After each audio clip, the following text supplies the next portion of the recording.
начинаем свое путешествие с границы Хангаласского улуса в поисках царь птицы Беркута. И в этом нам поможет местные жители, учитель школы Актемской Федотов Петр Савич. Так что надеемся, что наше путешествие удастся. Центральная Якутия, долина Эркяне. Саха преклоняется перед беркутами. Птица символизирует приход весны, победу солнца над быком холода. По прилету беркутов Саха прогнозирует раннюю или позднюю весну, что очень важно с хозяйственной точки зрения. Орлицу почитают, называя Хотой Нохай Хотун, плавно выступающая госпожа Орлица. Женщины, почитая орлицу, шили себе шубы с высокими плечами, подобно плечам орлицы, и высокими шапками, чтобы ходить, не склоняя головы, с гордой осанкой. Верхняя часть рукавов широкая, как крылья, постепенно сужаясь, скрепляется браслетами бёх.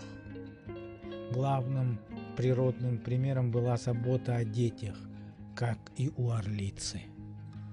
Женщины из тотемного рода Хатой-Аи шили шубу со знаком орла на спине Хотой-Дохсон, чтобы все знали на родине мужа, из какого рода прибыла невеста. Мужчины-коневоды почитали беркутов, называя почтительно Джагл-Тойон, Ала-Тойон, имеющий на плечах особые знаки в крапинку господин.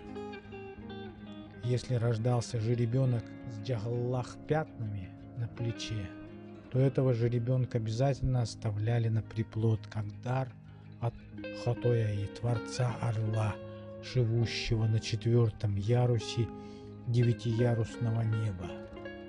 Дар творца Хатой-Аи, лошадь с крапинками на плече, самая выносливая, что очень важно на севере. Все великие путешественники знали про это. Сюнгхан, Сюнгкен Эрлик, величественный хан, величественный закаленный муж. Вот такие эпитеты у отца, творца беркутов Хатой-Аи. Традиции у северного народа Саха практичны. Живя отдаленно на огромной территории, Саха преклоняются матери природе, умеют принимать дар творцов 9-ярусного неба, способные внимательно читать книгу природы.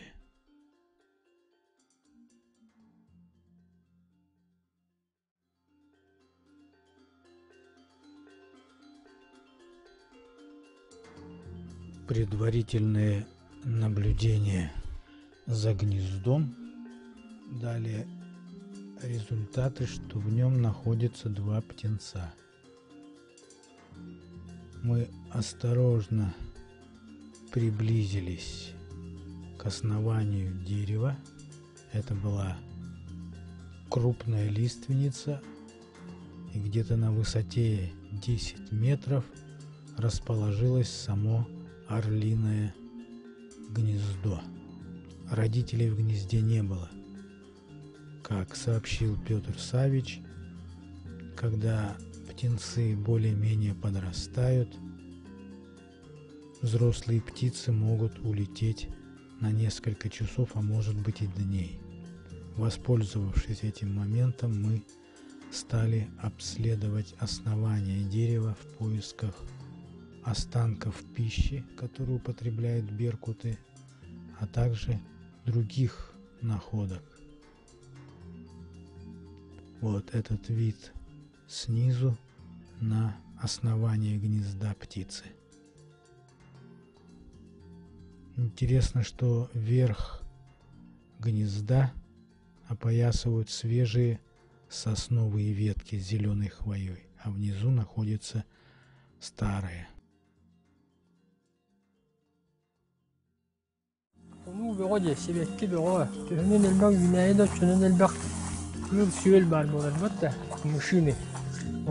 а ими кормятся консументы, да, первого, второго, третьего порядка. Вот, да.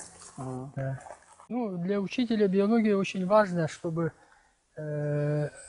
дети развивались, в детях развивалось экологическое мышление. Так, этот вопрос, ну, на сегодняшний день очень актуален и по всему миру. И теоретически учить в кабинете, это, ну, я считаю, что это недостаточно. Дети должны изучать природу, находясь в нем. Так, и вот для объектов, ну, вообще для экологического образования любой объект, природный объект, он подходит. И для того, чтобы вызвать интерес, ну, я ищу такие более интересные объекты природные. Вот одним из них является беркут. Беркут – это редкое хищное животное. Он включен в Красную книгу России, нашей республики. Так, по литературным источникам 50-е, 60-е годы беркут тут был, ну, в долине, в среднем течении Лены был часто его видели. А вот с началом развития совхоза, освоения полей, так, борьбы с грызунами, мышами, там, сусликами, беркут исчез. Вот с начала 70-х, и вот 80-е, 90-е годы, ну, его здесь почти не видели. И только в 2009 году мы обнаружили первое гнездо вот, в долине Аркяне. Так, потом в течение 5-6 лет мы обнаружили еще несколько гнезд и выяснили, что вот на протяжении нашей долины, это где-то 40 километров, здесь гнездятся 3 пары. 3 пары беркутов одновременно. Так, то есть это здесь им, значит, хватает корма. Так, основным рационом корма беркутов это основной рацион, это суслики. Ну, подсчитано, что где-то за 80% еды это составляет суслик. Ну и потом они еще поедают средних птиц, вот, ворон, там, чаек, андатру. Мы находили даже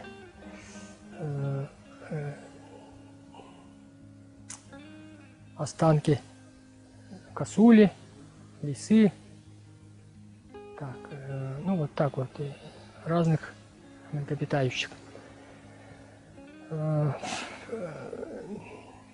Беркут, ну, наблюдать за ним достаточно сложно. Нужно, во-первых, найти его гнездо.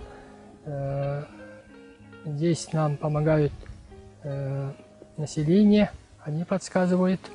Ну и мы совершаем экспедиции, походы, и во время них тоже находим. Сами тоже находим. Далее нужно вести наблюдение за гнездованием беркута. Для этого нужно делать скрадок, сидеть там, ночевать, дневать и вот наблюдать за их поведением. Ну, на сегодняшний день нами подготовлено несколько докладов, научных статей совместно с учеными Института биологии, так, по биологии беркута. Так, и ну, есть интересные факты. Вот, например,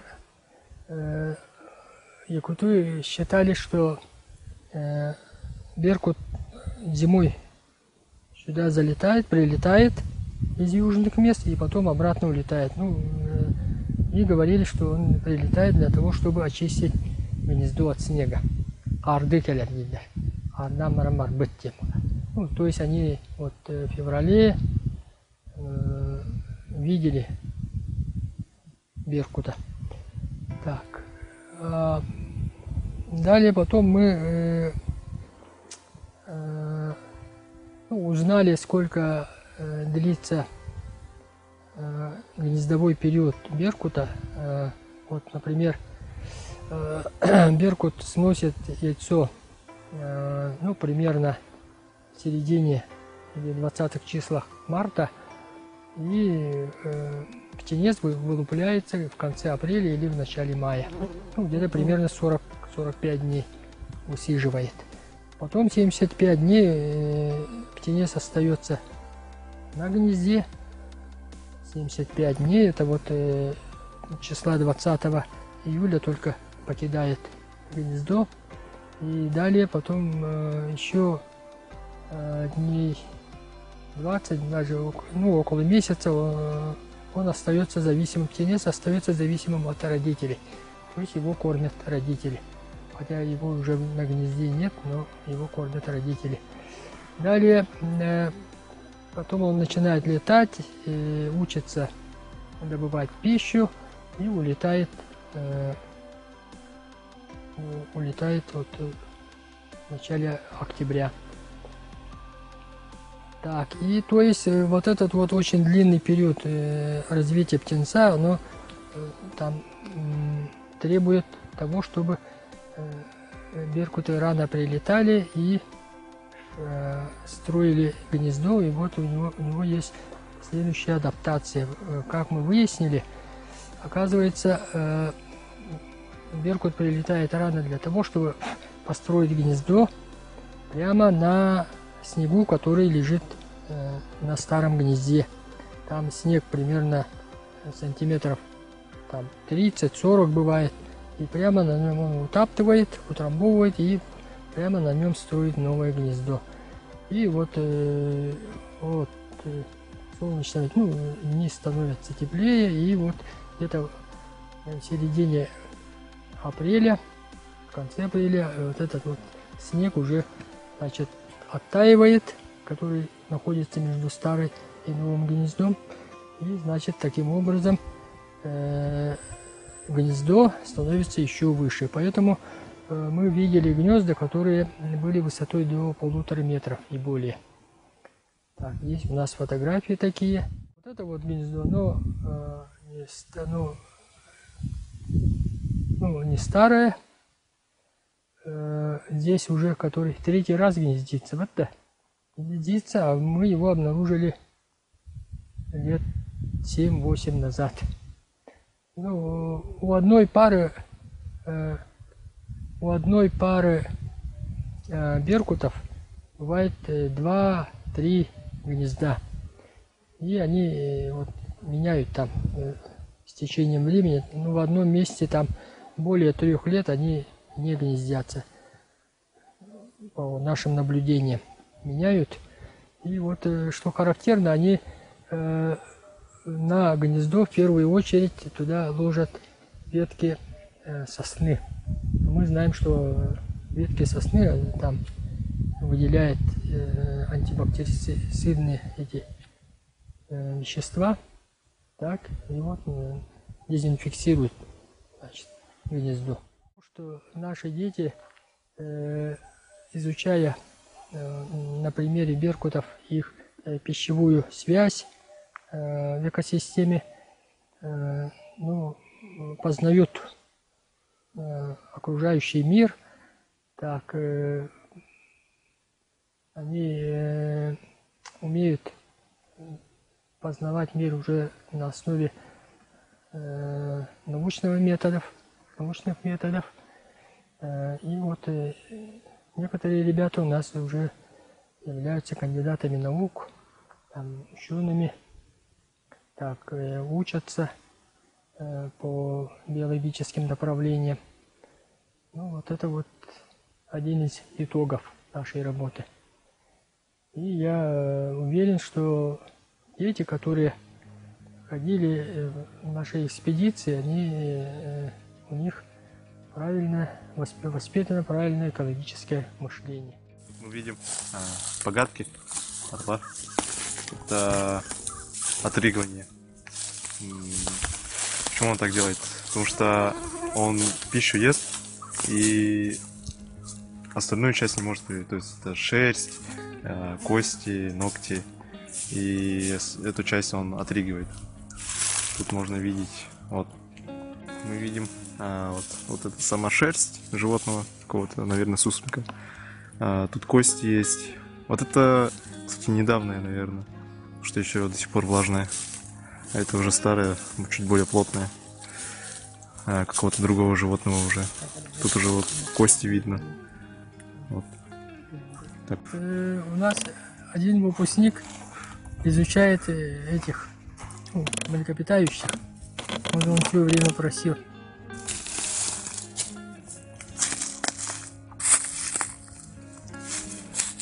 Маховое перо.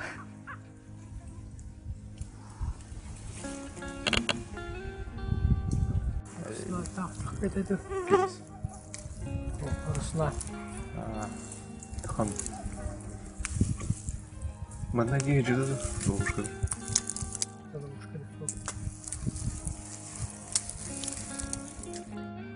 Я Давыдов Егор, занимаюсь вообще давно, с 4 класса я начал уже ходить в экспедиции, потом уже ориентологией заниматься. Потом начал изучать где-то уже в 5 классе про орлов, хищных птиц, сапсан, солба, пустельга. Я по стопам брата пошел, Гани.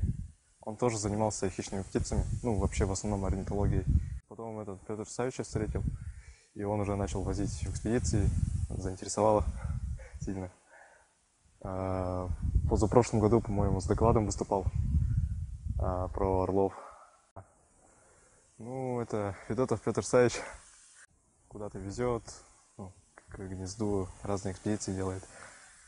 И по краеведению тоже всякие экспедиции делает. С 4 класса с ним уже хожу. Сзади на фоне меня гнездо, там сейчас 2 птенца. Уже на зимовку летают уже в конце сентября. Они сперва с родителями делают ориентировочный облет между гнездами и улетают.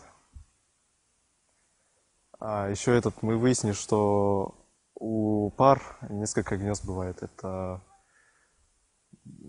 от 2 до 3 гнезд с разницей 80 до 2 километров. Вообще для хищных животных и птиц, и животных характерно то, что они за раз съедают достаточно большое количество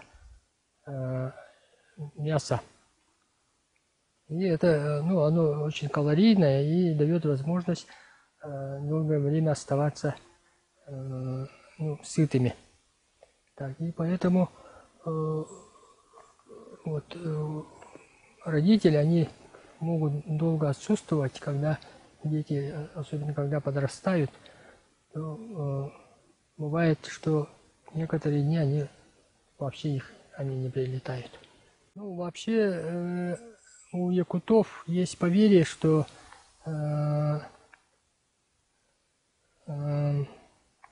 орел,